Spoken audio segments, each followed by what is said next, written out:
हाँ फ्रेंड्स, आज सभी लोगों को हम बाल विकास पेडागोजी जो सीटेट एग्ज़ाम में पूछे जाते हैं क्वेश्चन वो, और इसी क्लास में मैंने आप लोगों को प्रीवियस ईयर और जो नए नए क्वेश्चन पूछे जा रहे हैं सीटेट एग्ज़ाम में वो सभी क्वेश्चन इसमें इस क्लास में मैंने लिए हैं। तो आप लोग इस क्लास को पूरा देखें, क्योंकि यह क्लास सीटेट में काफ़ी बहुत ही महत्वपूर्ण मदद करने वाली है। तो ये क्लास आप लोग पूरा देखें। पहला क्वेश्चन है, मानव अपने पूरे जीवन काल के दौरान गत्यात्मक और संज्ञानात्मक क्षेत्रों में नई चीज़ें सीखने और स्मरण रखने के योग्य है। पहला कथन और इसका कारक है, एक गंभीर रूप से पीड़ित बचपन के परिणामों को बाद के वर्षों में आसानी से बदला जा सकता है।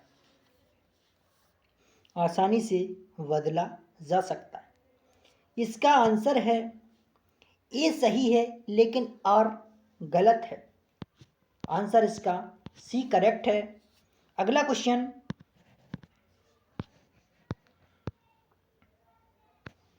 बच्चे का विकास एक सीधा पथ नहीं है, यह आगे बढ़ता है, फिर पीछे मुड़ता है, फिर आगे बढ़ता है। उपरोक्त वाक्य विकास के किस सिद्धांत को दर्शाता है? बच्चे का विकास एक सीधा पथ नहीं है, यह आगे बढ़ता है, फिर पीछे मुड़ता है, फिर आगे बढ़ता है। ये होता है चक्रीय बढ़ोतरी। इसको क्या कहते हैं? चक्रीय बढ़ोतरी। अगला क्वेश्चन, बहुत से अभिभावकों ने लोकप्रिय कार्टून शो शिनचैन पर प्रतिबंध लगाने की मांग रखी, क्योंकि उनके बच्चे इस शो के मुख्य पात्र के अनुशासनहीन व्यवहार की नकल करने लगे थे। यह बच्चों के सामाजिकरण पर ... प्रभाव को दर्शाता है। तो यह मीडिया को प्रभाव पर दर्शाता है। किस पर? मीडिया पर। अगला क्वेश्चन, प्रगतिशील शिक्षण के विषय में कौन सा विकल्प सही है? तो प्रगतिशील शिक्षण के विषय में कौन सा विकल्प सही है? तो प्रगतिशील शिक्षण के विषय में इसमें प्रयोगात्मक शिक्षण तथा विविध विधियों से मूल्यांकन आकलन शामिल है। अगला क्वेश्चन,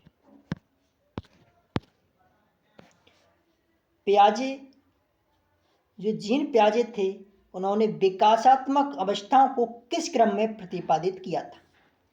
संवेदी गामक अवस्था, पूर्व संक्रियात्मक अवस्था, मूर्त संक्रियात्मक अवस्था, औपचारिक संक्रियात्मक अवस्था। Sensory motor, pre operational, concrete operational, formal operational. इन्होंने 4 अवस्थाएं बताई हैं: संवेदी गामक अवस्था, पूर्व संक्रियात्मक अवस्था, मूर्त संक्रियात्मक अवस्था, अमूर्त संक्रियात्मक अवस्था। अगला क्वेश्चन, जीन पियाजे के अनुसार निम्नलिखित में से किस प्रश्न को केवल औपचारिक संक्रियात्मक स्तर के ही बच्चे हल कर पाएंगे? जीन पियाजे के अनुसार निम्नलिखित में से किस प्रश्न को केवल औपचारिक संक्रियात्मक स्तर के ही बच्चे हल कर पाएंगे यदि ए तुलनात्मक रूप से बी से बड़ा है और बी सी से बड़ा है, तो ए और सी का संबंध क्या है? आंसर इसका बी करेक्ट। अगला क्वेश्चन,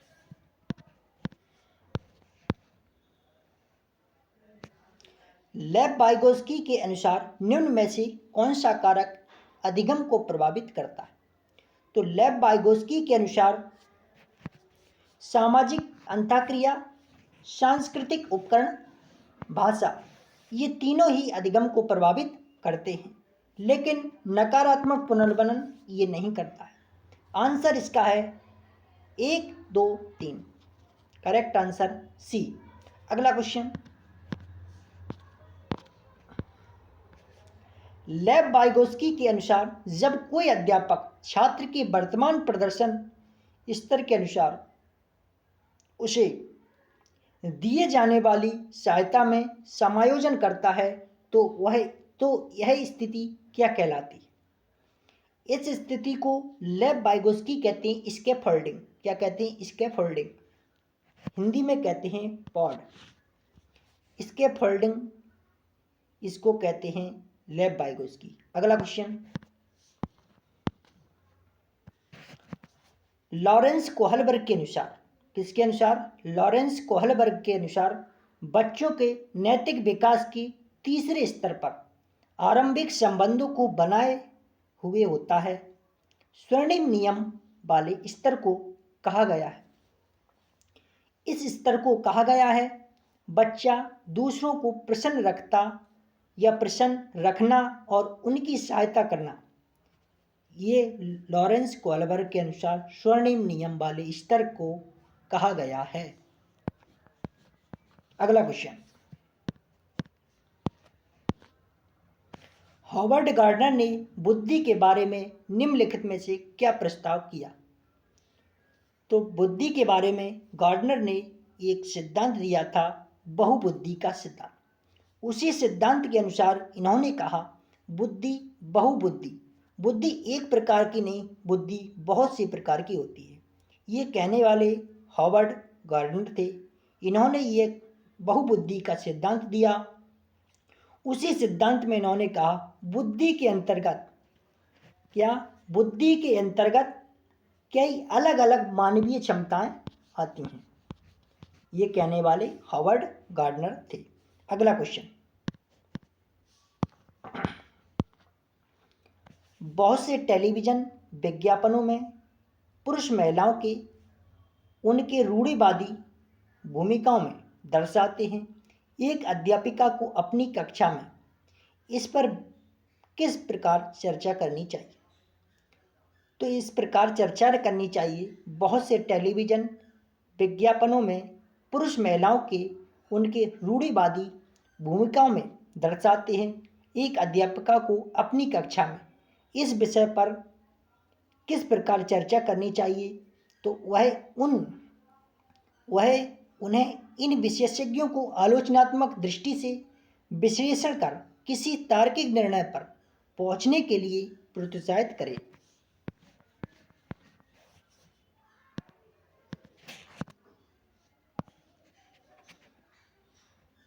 अगला क्वेश्चन,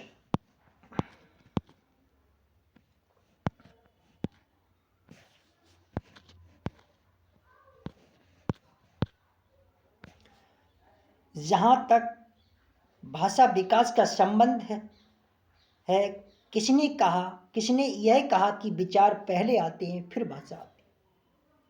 तो यह कहने वाले थे जीन पियाजे।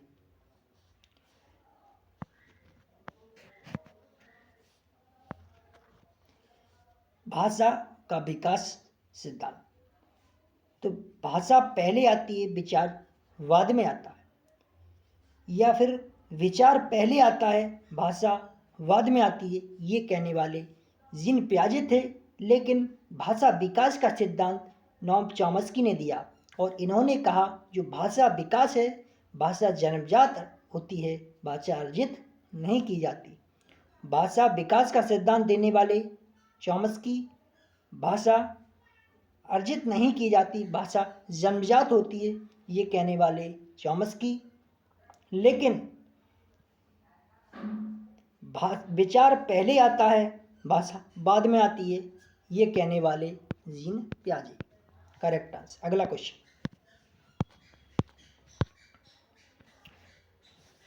राष्ट्रीय शिक्षा नीति 2020 NEP, राष्ट्रीय शिक्षा नीति 2020 NEP में प्रस्तावित कथनों में से निम्न में से कौन सा कथन सही नहीं है? नेशनल एजुकेशन पॉलिसी 2020, NEP का फुल फॉर्म होता है नेशनल एजुकेशन पॉलिसी रचनात्मक मूल्यांकन से योगात्मक मूल्यांकन की ओर परिवर्तन का प्रस्ताव रखती है। NEP 2020 propose shift from formative to summative assessments. अगला क्वेश्चन,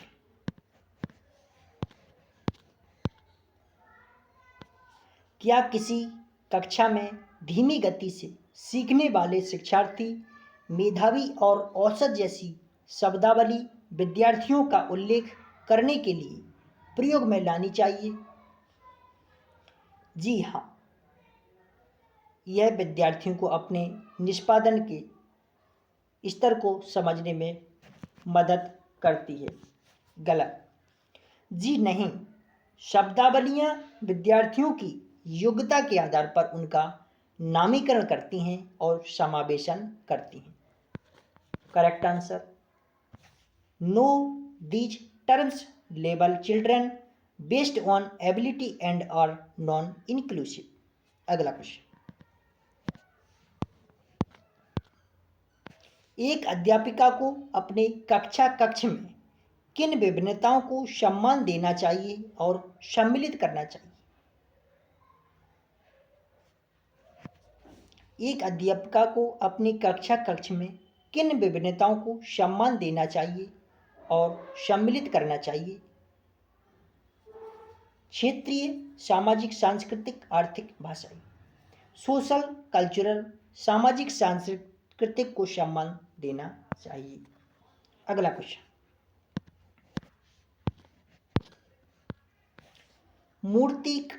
मूर्ति कक्षा 4 का विद्यार्थी है।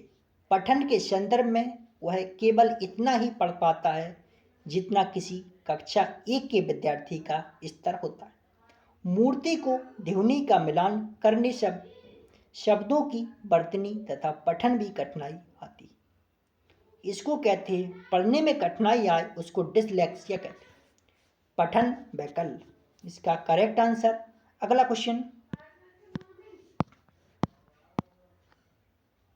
एक शिक्षिका अपनी कक्षा में सृजनात्मक विद्यार्थियों की पहचान कैसे कर सकती?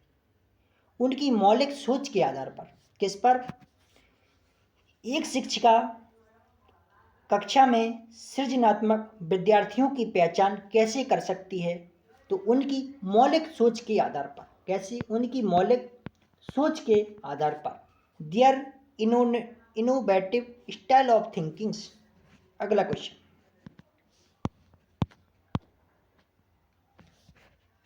निम्नलिखित व्यवहार किसके लक्षण हैं? आवेगशीलता, कम समय तक ध्यान केंद्रित कर पाना, व्यग्रता, बहुत देर तक बैठने की अक्षमता। व्यवहार के लक्षण हैं आवेगशीलता, कम समय तक ध्यान केंद्रित कर पाना, व्यग्रता, बहुत देर तक बैठने की अक्षमता। इसको कहते हैं अवधान न्यूनता, अतिक्रियाशीलता विकार, अटेंशन डेफिसिट हाइपरएक्टिविटी ऑर्डर। अगला क्वेश्चन, निम्नलिखित में से कौन सी विधि समावेशन की अनुकूल नहीं है? निम्नलिखित में से कौन सी विधि समावेशन की अनुकूल नहीं है? योग्यता आधारित समूहीकरण, योग्यता आधारित समूहीकरण, एबिलिटी ग्रुपिंग। अगला क्वेश्चन, निम्नलिखित में से कौन सी एक मेधावी बच्चे की विशेषता नहीं है? किसी समस्या पर काम करते हुए अनेक विकल्पों की पहचान करने की योग्यता। अगला क्वेश्चन, अध्यापक को कक्षा प्रबंधन कौशल किस प्रकार बल देना चाहिए?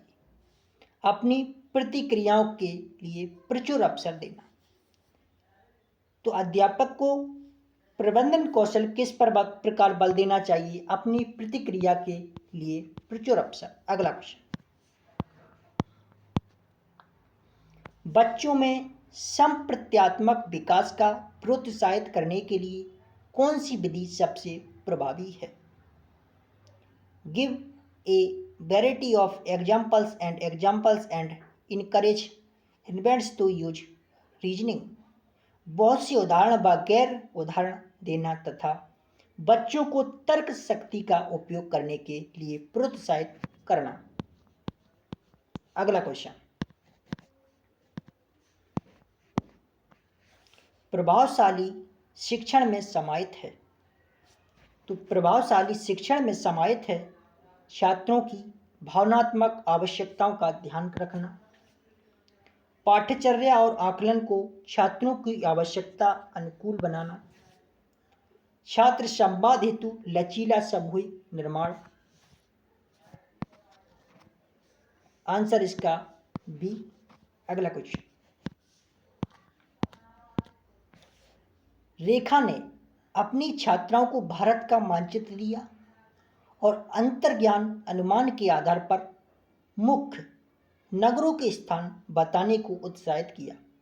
उसका यह शिक्षण अबोध का उपागम क्या कहलाता है?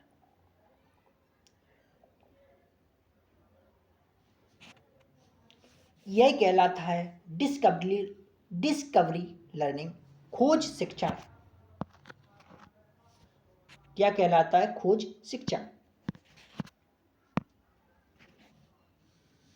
अगला क्वेश्चन,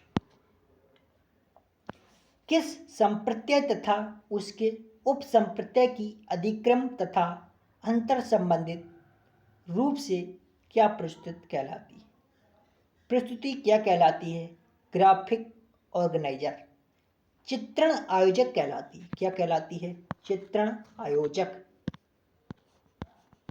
अगला क्वेश्चन,